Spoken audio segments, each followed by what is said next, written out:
Ladies and gentlemen, this podcast, truly one of the most unusual ever recorded, contains dribble, slang, and frank discussion of subject matter which under no circumstances should be heard by small children, persons with a heart condition, or anyone who is upset easily. If you are such a person, or if you're the parent of a very small child in the room, we urge you to switch off your streaming device now.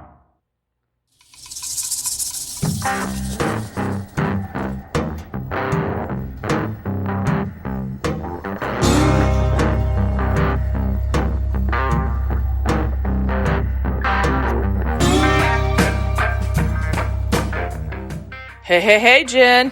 Hey, Cam, how are you? I'm good. How are you?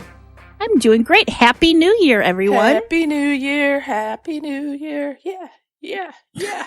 Just kidding. Wow, that's kind of half-ass. Well, but okay. I don't. It's a little early, Jen, and you know what I'm saying? It's a little early, a little sunshiny out today, which is nice because it's been rainy. So yeah, that's it. 2020. Bring it. Hope it's better than 2019. I'm sure it is. It's gonna be. Will be. It's gonna be. It's gotta be. It's gotta be. It's gotta be. Anyway, I hope you had a great holiday season, everyone. We are ready to start this new year filled with, never mind. Filled with murder and mayhem. Yeah. With a little bit of banter on the side, right? It's like a TV dinner meal, right? Like your frozen meat product with a little bit of veggie and then like that apple plum thing dessert. The old-fashioned TV dinners. But how is that? Murder, mayhem with a little bit of banter. So it's, meat, veggie, and a little bit of dessert. Our podcast. Okay. Yes, stay with. In my head, it all makes sense. That's all I got to say about that. Anyway, Jen, how was your holiday? Good?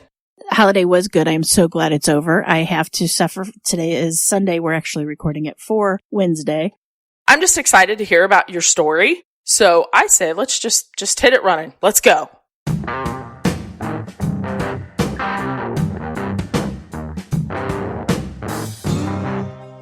In the summer of 2012, London was abuzz with excitement of being the host of the Olympic Games.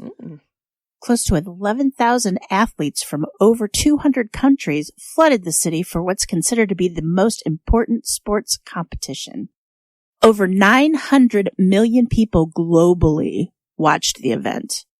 But in early August 2012, hundreds of people in London turned their attention away from the games to a town just an hour away to focus on the disappearance of a young 12-year-old girl.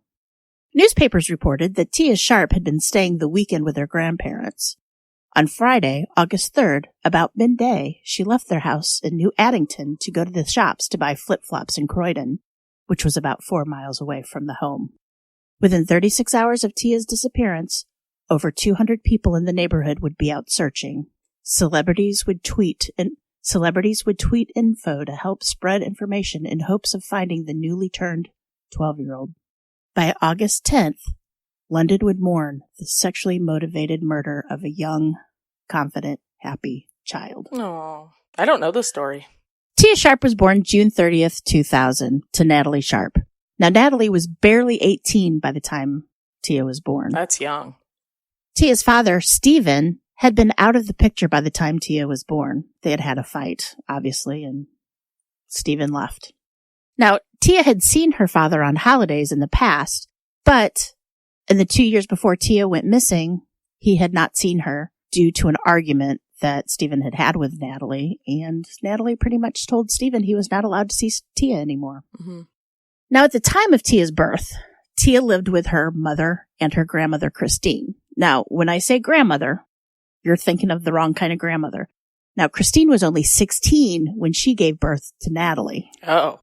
So she was, I think, 37. Not even 40. Yeah. Right. When Tia was born. So they were all three very close. 12 years later, at the time of Tia's disappearance, Tia lived with Natalie and her partner, David. And they had been together for about 8 years. And Tia considered David her father. Mm-hmm. Tia also had two younger brothers who were 1 and 3 years old by the time Tia disappeared. And Tia was also extremely close to her maternal grandmother, Christine, who I mentioned earlier. And Christine worked as a care support worker, which is pretty much like a home nurse, I'm assuming. Home health care, I guess. home health care, not exactly nurse, not an RN.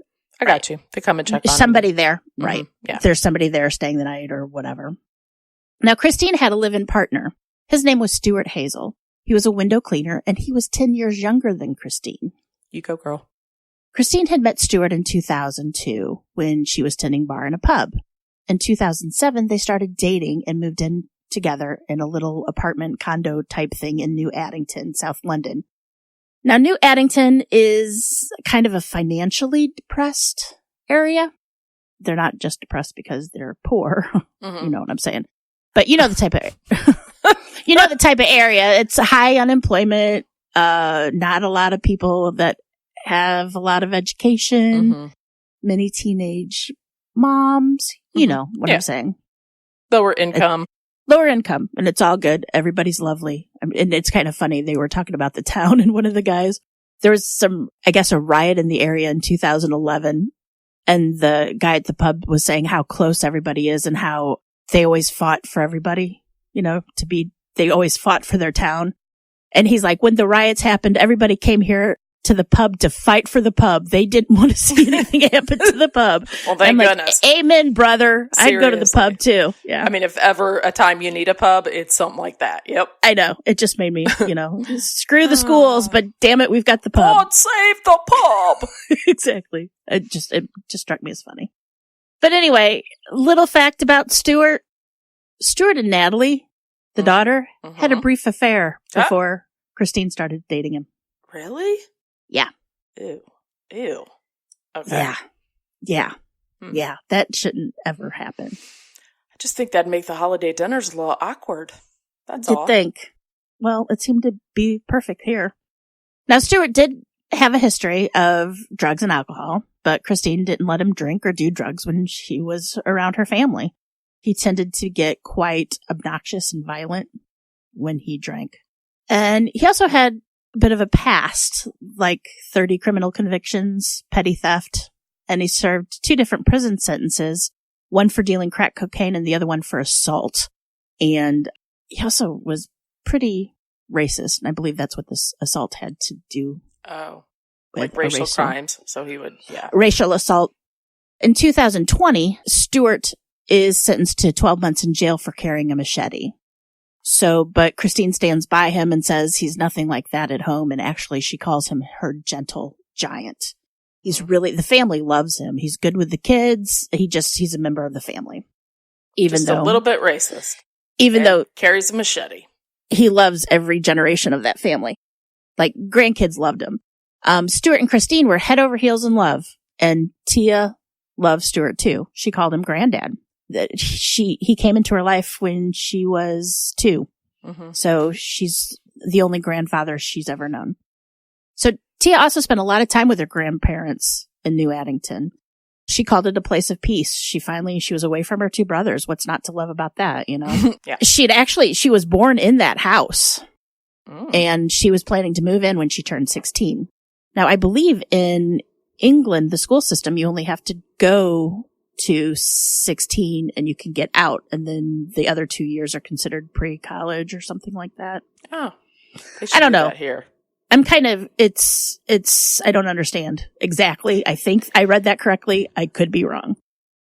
So Tia idolized her granddad. She thought he hung the moon, and in fact, thought she hung the moon and sharts. That's what I put. God, I love typos. Okay, so maybe he did. Maybe he did. We don't know. Maybe he was a sharter. That's right. He looked like a sharter. Oh. Tia idolized her grandfather, Stuart, and she thought he hung the moon and stars. And in fact, Tia loved him so much that on her 12th birthday, they were going to go to Chessington, which is some kind of theme park, resort, zoo area in London. Mm-hmm. Huge. And she got to bring one friend. And who did she pick? Stuart. She picked Stuart to go with her. Not what I would have said. Yeah. I wouldn't, at 12 years old, there's no way in hell. I wouldn't even want my parents to go. No. Well, they got to go, but they got to drop you off, and they need to walk like 50 feet behind you at all times. Okay, exactly. Go ahead. And hopefully they won't wear their slippers. No, Lord. Tia was a very confident and happy girl. I mean, she made friends easily. She didn't have any problems letting anybody know her thoughts or her feelings. She could stand up for herself. She was a fighter. She was very spunky. I mean, you watch videos of these girls and I'm like, love this girl, you know? Mm-hmm. Although she was only 5'4", she was really quite a firecracker, is what they called her. She was small in stature, but large in personality. Tia also did really, really well in school, and her teachers loved her. But it seemed her attendance, or lack of attendance, caused a concern. In 2008, social services raised concern over Natalie and David's cannabis use. A report described the family as dysfunctional. Now, I want to say, find me a family that's not in any way, Yeah. It's claimed that there was an inappropriate tolerance for the cannabis use in her environment, which, okay. What's that mean exactly? Like inappropriate tolerance? Maybe that they just much? did it freely and a lot, maybe. Okay. But although there was drug use and they smoked weed, there was no evidence that Tia was abused or neglected. Mm-hmm. So now we can get back to where the day Tia goes missing. On Thursday, August 2nd, 2012, Tia texts Stuart asking if she could come over to stay for a few nights. She would go over that afternoon, then come back home on Monday. Stuart texts her mother back, texts Natalie back, saying he doesn't care if Tia comes, but says that Christine wouldn't be there. So Natalie asked Tia if that's okay and if she still wants to go. And Tia's like, yes, I want to go. And then Natalie said that Tia wrapped her arms around her, gave her a great big hug, gave her a kiss, and Tia went off to pack. And that's the last time she ever saw Tia. On a side note, if Stuart's a bad guy, I'm going to be really upset right now. Okay, go ahead. Okay. Christine tells police that later in the evening she called home and she hears Tia laughing in the background. Tia and Stuart had been playing video games and were joking with each other. So the next morning, Stuart said that Tia came down the stairs about 10:30 or 11 and was playing with her Nintendo DS while he was cleaning up the house. Stuart said, quote, she'd been going on about going to Croydon and getting up early. She came downstairs, sat down, watched telly, played the DS. Stuart said Tia had been talking to him, but he wasn't paying close attention since he was cleaning, which we all do, right? Yeah. In one ear, out the other. Right. He said he'd been vacuuming when she went out. Quote, she walked past me from the front room to go out. She said she was going out and she was going to meet so-and-so. I didn't catch the name. And she walked out the front door. That is all I know. It wasn't until later that I noticed she left her phone charging. Oh, we all know what little girls and phones. Exactly. They thought Tia only had $10 in cash, and that's because Stuart had claimed that he gave Tia $10 to buy the shoes, the flip-flops. But she left without her Oyster card, which is a transportation card, good for buses or the tram. And she left her cell phone. Now, not many kids leave without their cell phone, right? I hate to leave without my cell phone. Now, this is confusing, but Tia's stepfather, David, his mother, which would be her step-grandmother, even commented to the media that Tia normally had her phone glued to her hand, so she was curious as to why she left the phone.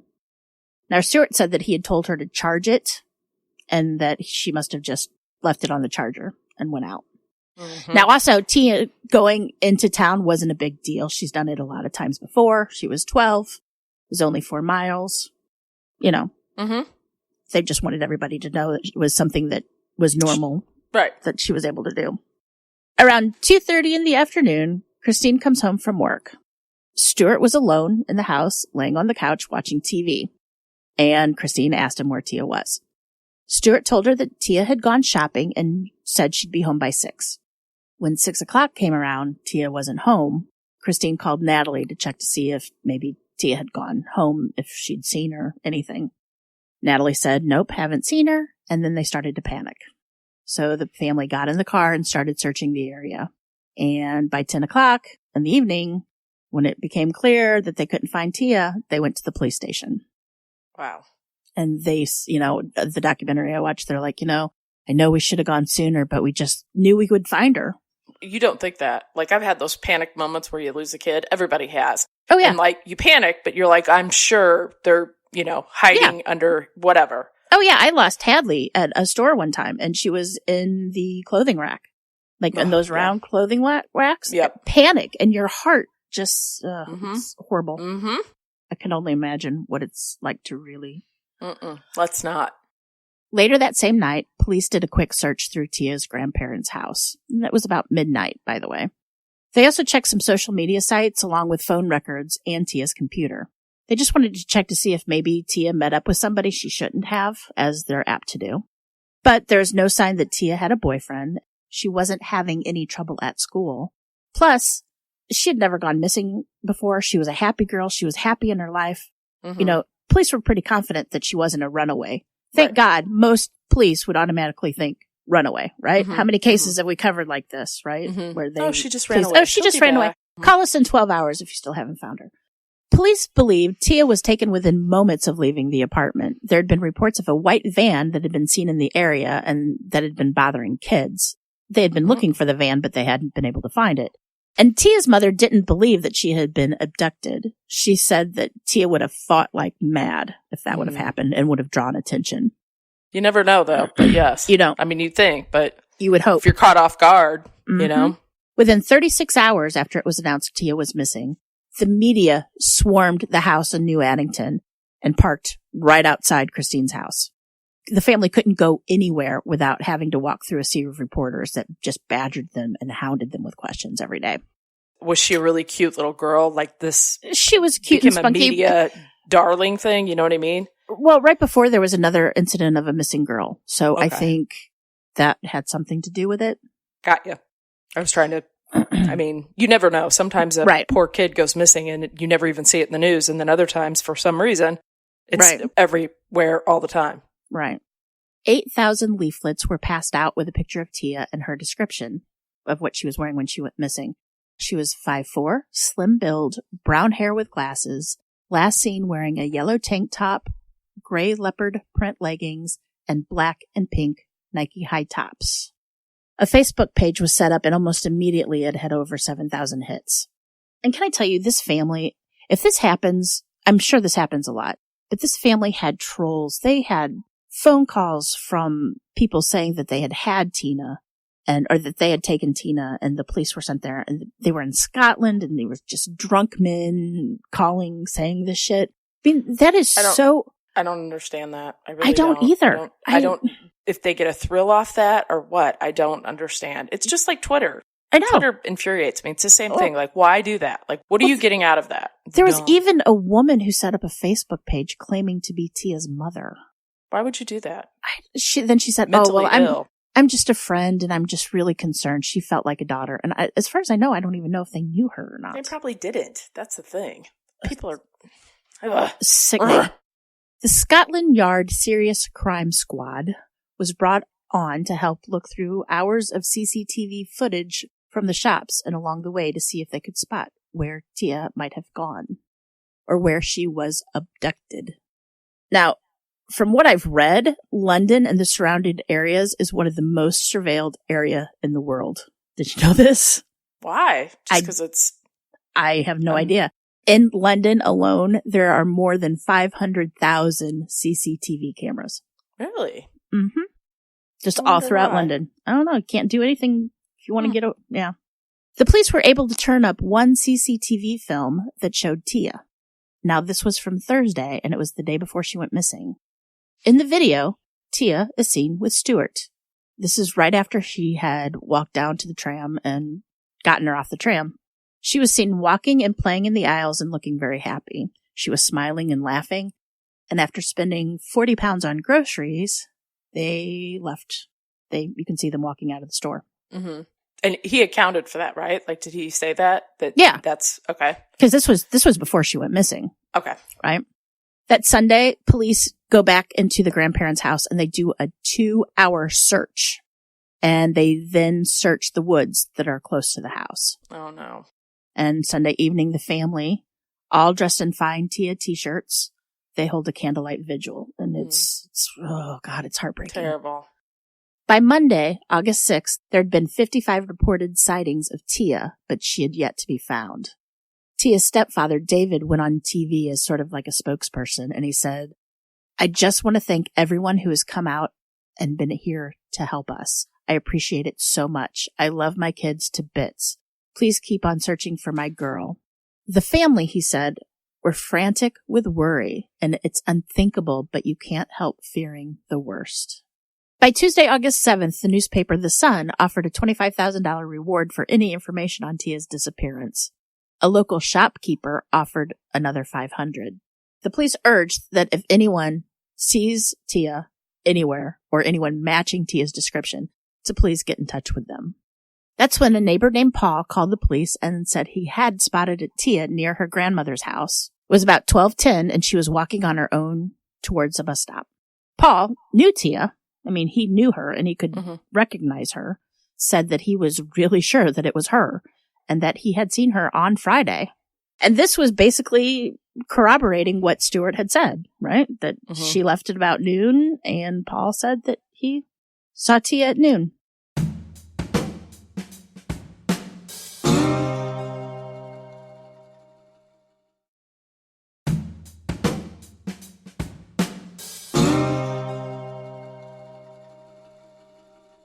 So the CCTV footage of Tia and Stuart was made public.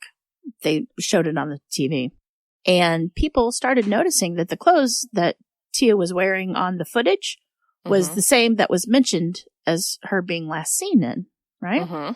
And then when they questioned Stuart, Stuart had said that her clothes had gotten dirty on Thursday, so he just washed them for her. And that is what she wore that next day. She wore them 2 days in a row is what he's saying. Basically, yeah. Okay. I don't think I like Stuart. On Wednesday, August 8th, police go back to Christine and Stuart's home to search with a sniffer dog. The search only lasted 20 minutes, but it was later said that the police claimed that the dog was so confused because there's so many people in the apartment, so many other things going on, there was smoke, that the dogs couldn't catch any scent, so they just called off the search. But the search was only there for 20 minutes. I said that, right? Did I say that? No. They only searched the house for 20 minutes. And then the dog couldn't handle it. Poor doggo. That doesn't seem right, though. It doesn't. Because sniffer dogs, what do we call them here? Search dogs? Search dogs, yeah. Yeah. Search and rescue. Yeah, I mean, they're trained to just sniff out certain things, so nothing else should bother them. Unless they're not properly trained. Yeah.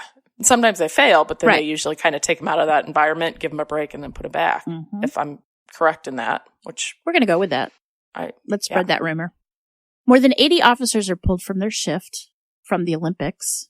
They had duties, they were protecting people at the Olympics. They pulled like 80 officers from the Olympics and they were sent out with search dogs. And they also put helicopters up in the air. Everybody was looking for Tia. They were searching the woods. They were searching buildings, lockups, garages, everywhere within like half a mile or 500 meters, which is a lot less than half a mile, around Tina's grandmother's house.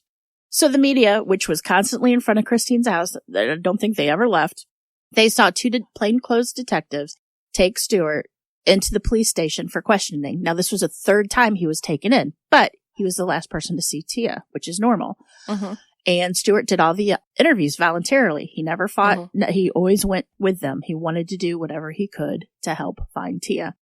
After 2.5 hours of being questioned, they brought his ass back home. 2.5. So now, okay. With all the media being around, the public starts pointing fingers at Stuart, as they do, correct? Just like everybody, he did it. It's always, I'm hoping he didn't, because if he did, I'm going to be very upset. It got bad. I mean, people were trolling the Facebook website, screaming crap at Stuart, all this. But Natalie's brother wrote on the Find Tia Facebook page that Stuart has done nothing wrong. The police are doing their job. Stop pointing your finger. We're not the sick family you're trying to make us out to be. And if you're not willing to help Tia, please leave this site. Everybody was standing up for Stuart, that he did have a criminal past, but it had nothing to do with Tia going missing. So Stuart felt that he needed to clear his name. Everybody had made public announcements. No, you never do that. Right. Nope. Everybody had made public announcements. Christine had made a statement to the media and the press, He also wanted to plead for Tia's return. And he basically just wanted to tell the people that he had nothing to do with Tia's disappearance. So he was interviewed by former detective and child protection expert Mark Williams Thomas of the IVF News. which IVF reminds me of in vitro fertilization. Yes, which is kind of, yeah. They inseminate your brain with what's going on in the news. Thank you. Look at you. Look at your that would be their tagline. Stuart sat on the couch in the house and talked about Tia to the TV cameras. He said he knows he's the main suspect because he was the last one to see Tia. And quote, "It's been horrible, horrible. You know what I mean? The family's stuck inside here. We've got all these papers outside, all putting accusations down.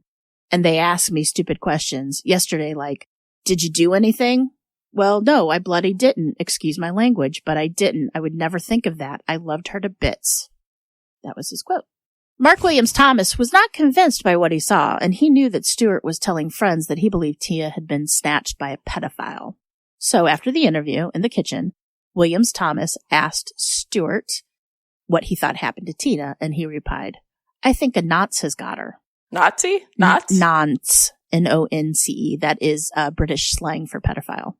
I asked. Look at me. I learned something. Okay. You asked Nico? I did. And he's like, oh, a nonce is kind of like a dummy. Like, you're such a nonce or whatever. And then later he asked his mom and dad, and she's like, oh my God, you're right. Yeah. So it must be a generational thing. Oh. I'm sorry. When Stuart was asked about his criminal record, he said, "My previous has got nothing to do with it. Everyone's got a shady past. Did I do No, they don't. Did I do anything to Tia? No, I bloody didn't. I'd never think of that." If he did, I'm going to be so mad. I'm telling you right now. The interview aired the next day on Thursday. On that Thursday, police started searching the trash dumpsters in the neighborhood. They used long sticks to poke and probe, looking for any clues they could find. Couldn't find a thing. That's terrible. At this time, Tia's grandmother, Christine, is brought into the station for questioning. And 2 hours later, she's dropped back home, and a sea of reporters just surround her and start hounding her with questions. And she just breaks down, and she starts to cry. And Stuart comes out and rescues her and holds her and hugs her and comforts her and brings her back into the house. And pretty much he's not happy with the reporters. Now, after the interview aired, people were really starting to blame Stuart for Tia's disappearance. They claimed he looked really shifty and nervous, and his eyes and facial expressions, body language, just made them believe that he was lying. When the media would go to the police and say, Stuart, he's got to be lying, they're like, you know what? I can't say that Stuart was the last one to see Tia because the neighbor Paul said he saw Tia at the same time. She was at the bus stop. There's a witness. There's a corroborating story here. We don't have anything. We don't have any evidence. We don't have any clues. We only can go by what they're doing, right? So on Friday, August 10th, Stuart gets up early and leaves the house, and he leaves a note for Christine saying that he's going to go for a walk to clear his head type thing. When Christine wakes up, she starts to smell something horrible, and she knew the cat had a mess somewhere, and she starts looking for it, and she can't find it. And she searches the entire house. And later that morning, 2 women detectives arrive to talk to Christine. They were coming to get a jacket or something. And when Christine opens the door, she apologizes.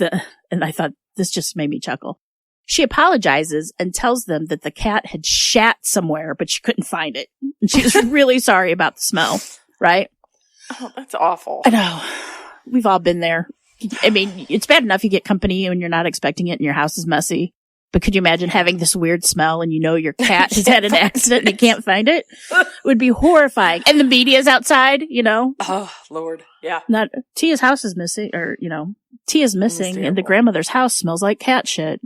But that just made me chuckle. Probably the only thing besides the burning of the pub, this made me laugh.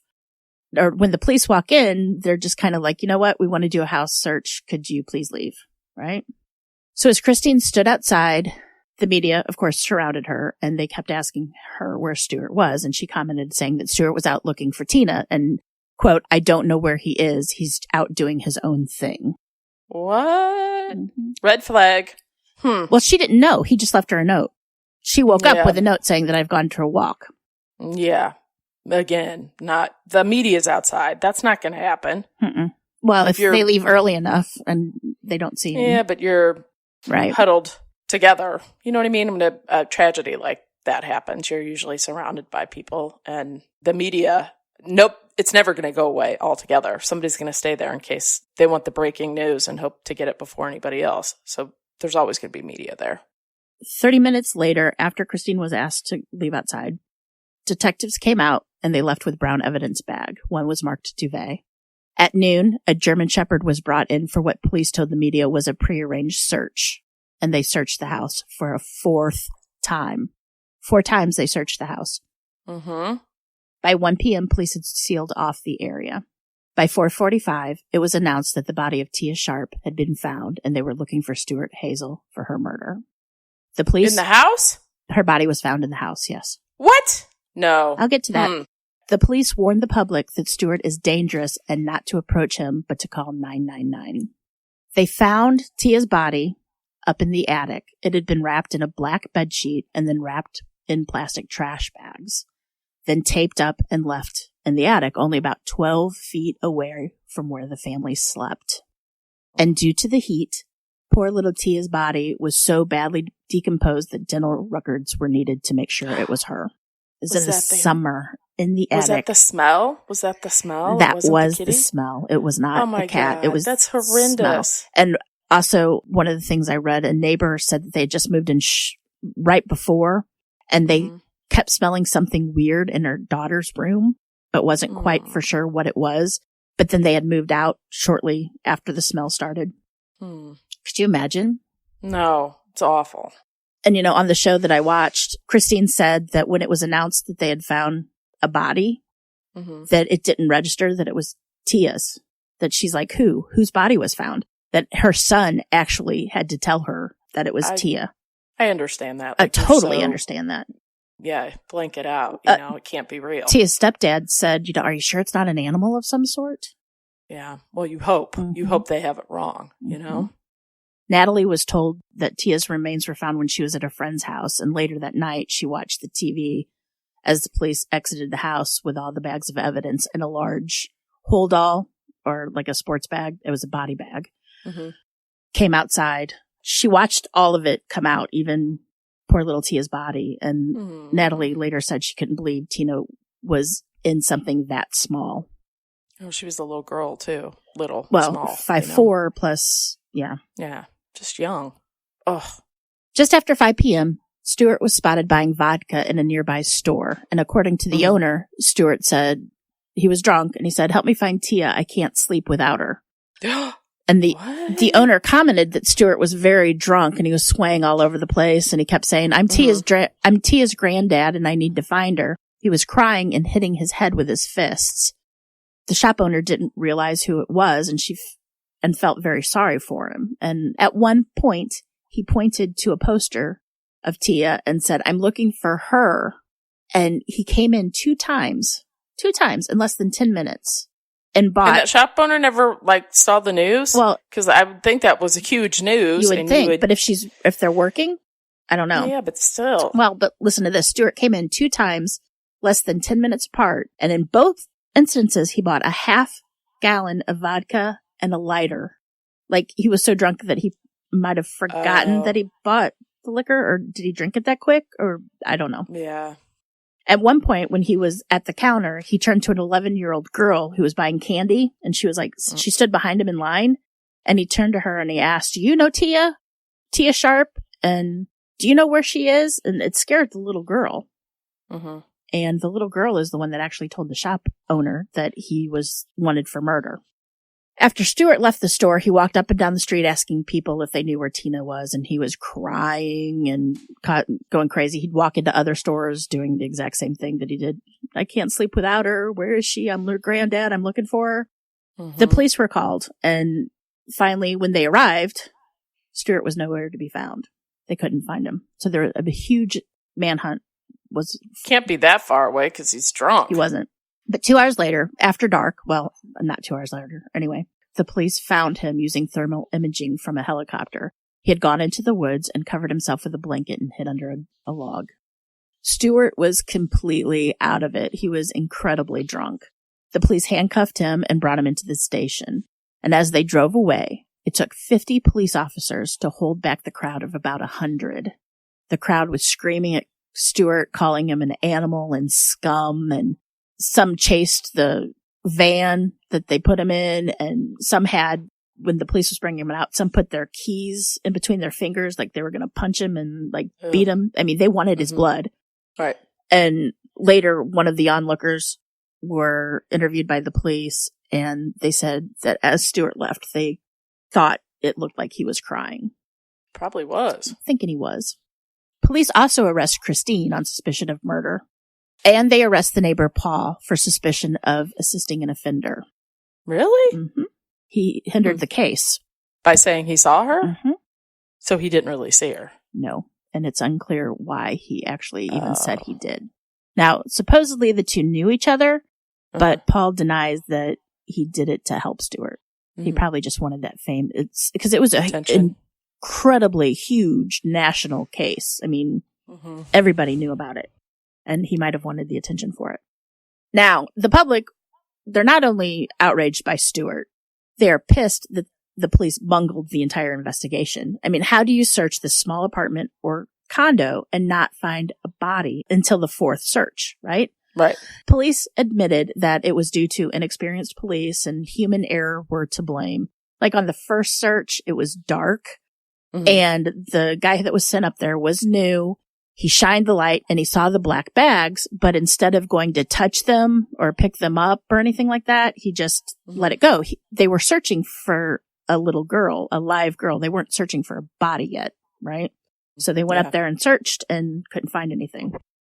I get that, but still. I do, but I don't. I mean, you just... Well, it's even on an article that I read on the fourth search, one of the cadaver dogs actually pointed to the loft, and one of the detectives said, no, it's already been searched. We shouldn't even go up there. And they had to persuade him to let somebody go up there and search.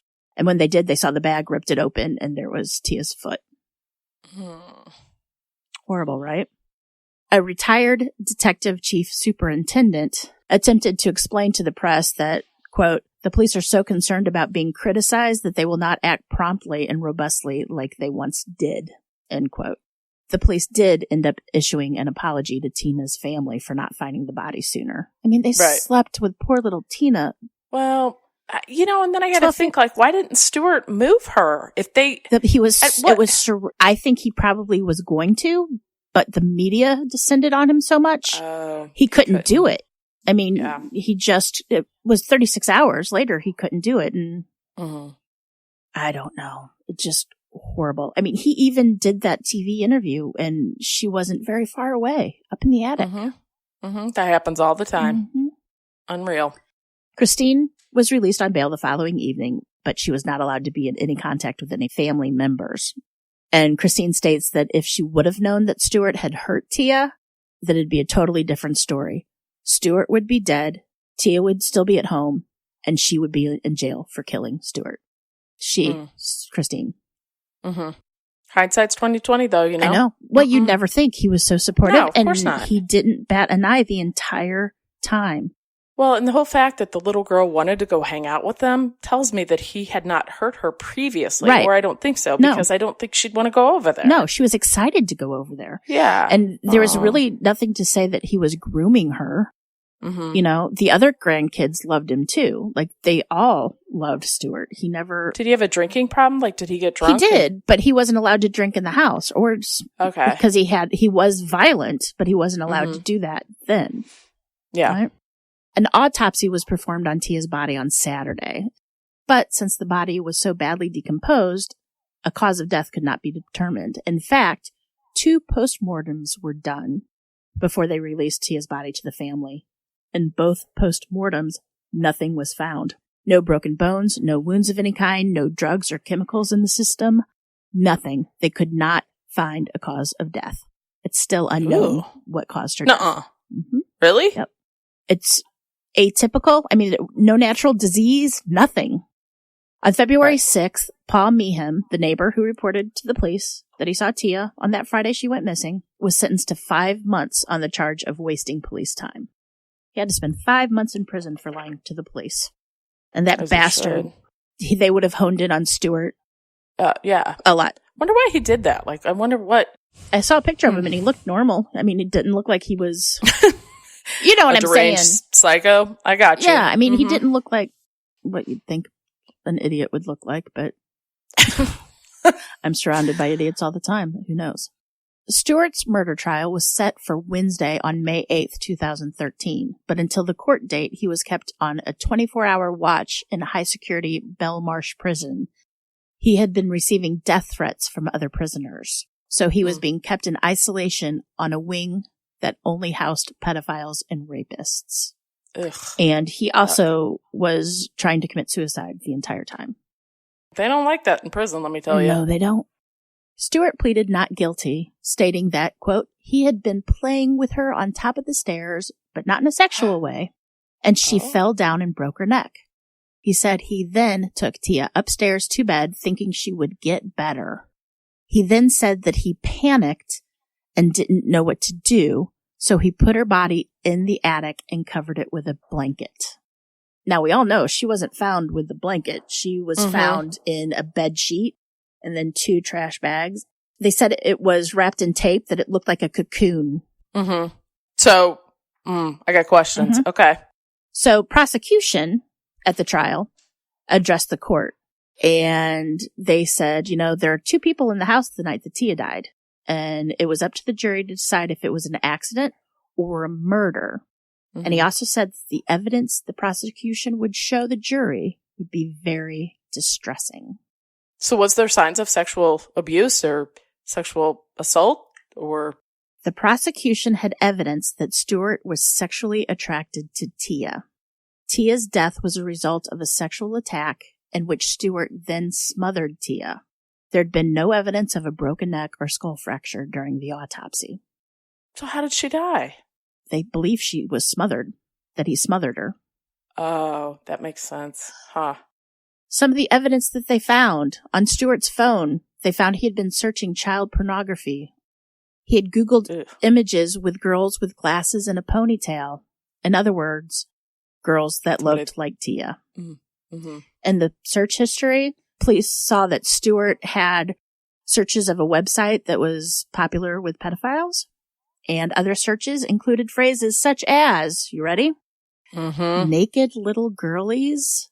Ew. Young girlies, school girl nudes, underage photos, young girls nude. I get the point. Listen. It's terrible. Here's daddy-daughter pictures. Ew. Illegal underage incest pics, little girls with glasses, and violent forced rape.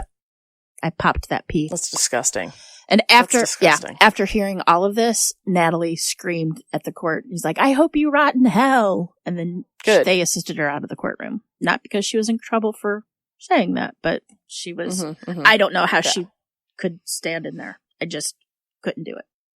So on the last search of the house, the police found memory sticks from Stuart's camera. Stuart had hidden the memory sticks in the house. One was on top of a door frame, and another memory card was hidden in the electric meter cupboard. Really? Mm-hmm. Both contained pornography featuring young girls, including grade 1 pornographic images of young girls. Now, grade 1 is when they are clothed but in erotic poses. Maybe they're in their underwear or swimsuits. It's disgusting.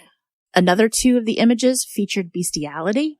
Oh, lovely. And there was a number of professional-looking pornographic photos with young teenage girls wearing glasses while performing sexual acts. That's so weird. It's so weird to think that he was so good to her and didn't. Well, they think as she got older, he started fantasizing about her, and he really truly believed that she loved him. Not like a grandfather, but like loved him. Ugh. Yeah, right. Police found that Stuart had been secretly filming Tia in the weeks before her disappearance. One video is of Tia putting lotion on her legs, and I'm assuming it's after a shower because she was naked. And other videos were of Tia sleeping along with 11 still shots. And one of the photos had the date of April 2009. So this had been going on for years. That is terrible. Mm-hmm. Now you're really going to hate this because the last picture on the memory card was the most disturbing. And they did show the photograph to the jurors, to the courtroom. Yeah. The photograph was of a naked prepubescent girl. The face cannot be seen, but the prosecution said that it was Tia Sharp. Mm-hmm. The body was on the bed at her grandmother's home, and it was stated that it was after Stuart had killed her. That was my next question. There was blood. Oh, God. There was blood visible on the bedding in the pictures, and in the corner of the photograph, one of Tia's dolls could be seen. This is the gross part. That wasn't gross? I mean, this... All that you just said? Disturbing. This is the most disturbing part, to me. That's what you said a while ago. This is the continuation. Tia had been posed on all fours, and the picture was taken from behind. A pathologist said the irregular modeling on the buttock and back of thighs is suggestive that Tia was dead at the time of the photo, and her body had been lying on her back for a while before she was posed and photographed. Oh my God. Tia's phone record showed that the last communication she had with a friend was at 12:42 a.m., and the photo had been taken sometime between 3 and 6 a.m. on the morning she supposedly disappeared. Now, the prosecution agreed that just because the body was naked and in a sexual pose did not mean that Tia had been killed during a sexual assault. But in fact, in the drawer next to the bed was a marital aid with blood on it, which matched Tia's blood. There was also semen on Tia's duvet cover, pillowcase, and on Tia's nightclothes that matched Stuart's by 1,000,000,000 to 1. I hate him. Not only did Stuart hide Tia's body in the attic, he also hid another trash bag containing incriminating items in the attic. Bag contents included his t-shirt, which was found to have Tia's blood on it, jeans, a pair of trainers, or tennis shoes here in the States, Tia's top, leggings, and Nikes that she had been said to worn, a pair of Stuart's glasses, which had been broken, and one of Tia's fingerprints were on the lens. There was a jacket that had traces of Stuart's DNA inside the collar, and Tia's blood on the outside. You know, I think there's... A special? How many times can I say this? A special place in hell for somebody Hell's who really big. Wins the trust of a child and then does that. Like, that's so much worse to me than just a crime of passion or a, crime of opportunity. Mm-hmm. They're all terrible, but... People of the court also heard that third day after Tia was reported missing, while her body was rotting alone in the dark attic, Stuart tried to access an incest sex website on his phone. While people were out looking for Tia, he was trying to get child porn on his phone. He was trying to get off. Horrible. I hope he's dead. Mm-hmm. Is he? No. On the third day of the trial, the prosecution brought in staff from the prison where Stuart was being held, said that Stuart actually believed the police should investigate his neighbors, and because he had been set up. And it was the neighbors that moved Tia's body into his attic of the house. Right. Because the buildings and had terraces and they were all interconnecting. And he believed that somebody deliberately put Tia's body above his house. And all those media reporters outside, nobody noticed that. They never noticed that. And he also claimed that he was just too big, so it was impossible for him to get up in the loft. And he told them that it was the Somali neighbors. And the prison staff was to tell the police to look at those because they're the Bacons, not me. I guess bacon is a prison slang for sex offender. Yeah, pig. Mm-hmm. You know what? And then the other part of this is to have this man in your home as your significant other, and then also to trust him completely with everything. Yeah, they were together for 5.5 years. I mean, they knew each other for 10, but they had lived together for about close to 6 years. Mm-hmm. So on Monday, the prosecution had, I guess it started on a Wednesday, Friday, they went for the weekend. Monday came. Court was late to get started. Reason was Stuart decided to plead guilty. Good. With everything that the prosecution brought as evidence, there was no way Stuart would ever make any kind of defense with that. No way. And Stuart's lawyer or barrister told the court, quote, he wanted it to be known that he thinks Tia's family have suffered enough. He does not want to put them through any further stage of this process. Oh, well, isn't that nice of him? And then the jury was then asked to formally find Stuart guilty. But before sentencing, The lawyer told the court about how Stuart had had an awful childhood, because they all do, right? Mm-hmm. His father was in prison for most of Stuart's life, and his mother was working as a prostitute, and Stuart had been placed in care as a young kid, put in foster care, I guess, or whatever care they have over there. He began drinking at the age of 13 and became independent on alcohol. His first conviction was when he was 14. And by this time, he was homeless. He was abusing drugs and alcohol. And he also claimed to be sexually assaulted in a hostel at 16. He had a psychiatric history of depression, self-harm, and suicide attempts. And actually, a psychiatrist for the court diagnosed him with antisocial conduct disorder, which is aggression towards people and animals. And he did have a very violent temper, and he admitted that he had a violent temper, hence the assault charges and prison stay. He then went on to say that Stuart was a man who, quote, extraordinary capacity for living through lies that he has made up. The easiest thing for Stuart to do would have been to brazen out the rest of this case, possibly, or not to give evidence. His decision to plead guilty today is probably the bravest decision he's ever made in his entire life. Perhaps the only brave decision. And that's what I would say, and I don't even think I'd call it brave. And Stuart was then sentenced to life imprisonment with a minimum of 38 years. By the time he's 75 is when he'll be up for parole. Good. But he's right where he needs to be. And, you know, like the police later, this is already long enough, so I couldn't really get into how much the police messed up this investigation. Like they had no idea Stuart was even going to be interviewed for TV. When they go back to look at that interview, there are so many glaring signs that he was the one that killed Tia by his body language, by like his ears would like go red from blood pressure for the lies, like his terms. He would use Tia's activity in the past tense. That's what I'm trying to say. Past tense.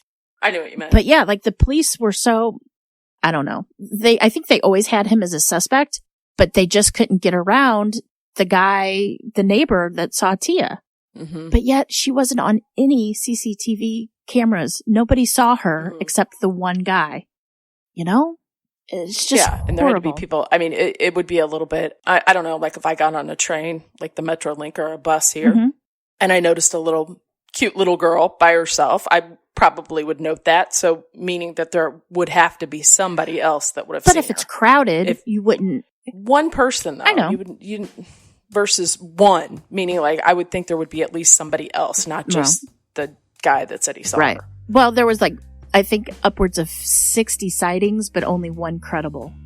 So I don't know. It was just a horrible case. And, you know, as I was researching it, you know, my favorite place for resources is newspapers.com. And it's mostly American papers. Only 2 or 3 big national papers had Tia Sharp's case in it. I mean, you would think, I guess we have our own enough horrible things happen in the U.S. that it takes up our pages. But it was not known in the United States. Horrible, wasn't it? No, that wasn't even that long ago. No. All right, Jen, that was a really good one. That was horrible. But what a way to start off get us the going years. Back into the new year, right? Yep. Oh, God. Don't forget, hey, you guys, if you like this episode or you like us, go ahead and be a deer that we know you are. Be a plum, if you will, and reach out and give us a rating or leave us a comment on iTunes or anywhere, Facebook, any of those things, because we love it. It makes us happy. And we've got a whole list of names that we're going to start doing shout outs on the next episode. We just didn't, due to the holidays and stuff, we didn't have time to gather all those, but we totally appreciate you leaving comments. Puts a total bright spot in our day, week, year, totally low podcast self-esteem here. And also just tell your friends about us. If you like us, if you hate us, tell your friends. Get the word out, spread it like Camille's legs. Wide. I knew you were going to say that. I knew you were. I knew it. Just waiting for it. Yeah. I knew it. But anyway. You are a bad person. Tell your friends. Tell your coworkers. Share the love of murder. What the OTCP is. Whatever. Just, all right. Very good. We need to get our name out there. Hey, Jen. Hey, what? Remember, lock your doors. And keep passing by those open windows. Bye-bye. Love ya.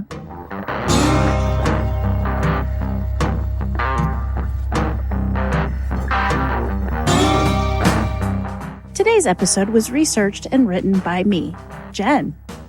For more information about this episode, as well as all other sources, please check out our show notes or the podcast website at ourtruecrimepodcast.com.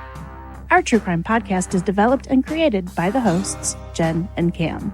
Original music and audio mix of all our True Crime Podcast episodes is courtesy of Nico Vertesi from We Talk of Dreams. You can reach Nico at wetalkofdreams.com. Listener discretion is provided by Edward October from Octoberpod VHS. You can find all of his great works on YouTube. Please make sure to like and subscribe to our True Crime Podcast wherever you listen to your podcasts. We can be reached on Instagram and Facebook at Our True Crime Podcast or on Twitter with the handle at Our True Crime Pod. You can also email us at ourtruecrimepodcast@gmail.com. We would also at this time like to thank our patrons. We would be so lost without you. Thank you so much. And if you would like to help support the show, you can check us out on patreon.com/Our True Crime Podcast. You can also show your support by leaving a 5-star review on Apple or simply just tell your friends about us. It's that easy. Love ya.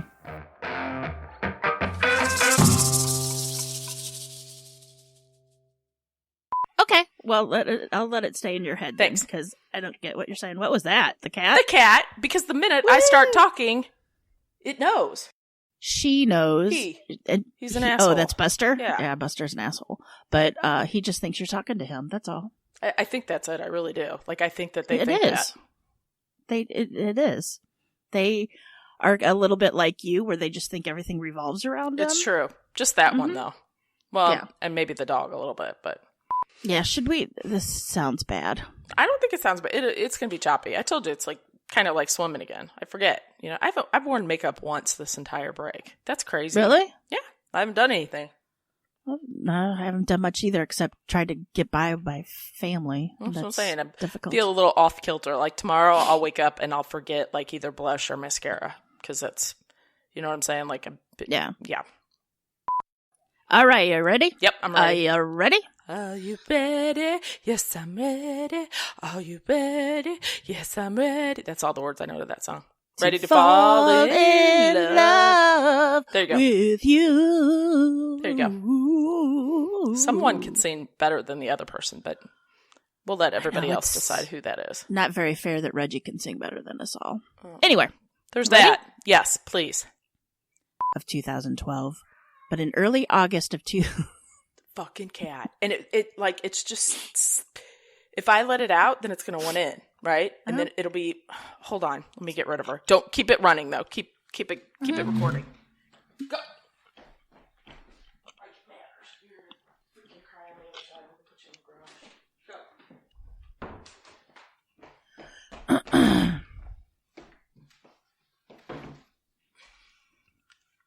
Tia Sharp was born.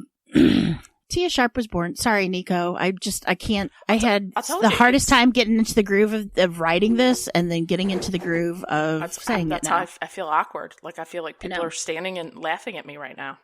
They are. Because it's weird. They're probably not standing. They're probably laying on the couch or in Laughing. bed going, oh my God, these two. Right? They're a mess. Hot freaking tire fires, these two. This is where Nico could help us out. Yeah. You could just put a little... You could kind of add something, Nico, and kind of put a mansplaining thing in there. There you go. Yep, right there. You could be our name Hello. mansplainer. I'm Nico, and I'm here to clarify what Jen and Cam just said. They barely know the United States system, so I'm going to tell you what the British truth. system is. Mm-hmm. True. In 2008, social services raised concerns over Natalie and David's cannibal use. Cannibal? They ate people? Shit. I would definitely... They did. Now, That's let me the tell you right whole now. Story here. Whew, if Tia. I got a set of parents and they were eating people, yeah, that's definitely going to be a visit from DFS. Just You think? saying. Yes, Are I do. you seriously? Mm-hmm. Yeah. I don't think it's that big of a deal. Yeah, well, it just depends on who it is, I guess. You know, I don't know. Tia texts Stuart. Stuart. Mad TV people, mad TV. I know. Stuart. I can't say that. That's what I keep thinking of too. Stuart, get up off the ground now, Stuart. Mom, I don't want to. Look what I can do. My kids are 13 and 11 and they still say that. Look what I can do. Mom, so cute. Mom, look what I can do. Mom, you're not watching? Okay.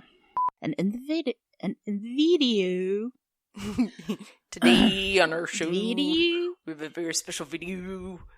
By Monday. Stormy Monday. By Monday, August 6th, there had been 55. I don't like Mondays. Tell me why. I don't like Mondays. Tell me why. All right. Offered a $25,000 reward for any information on Tia's. Are you all right there? No, it's my cats fighting. Oh, good. God dang it. Pussy fight. They don't do anything. And then when I'm busy, this is what they do. Are they fighting over you? Who knows? They're jerks. Go ahead. Do they not know that we are celebrities and we are doing something in our right own now? Mind. God. And this corroborated. And this is 2020. I know.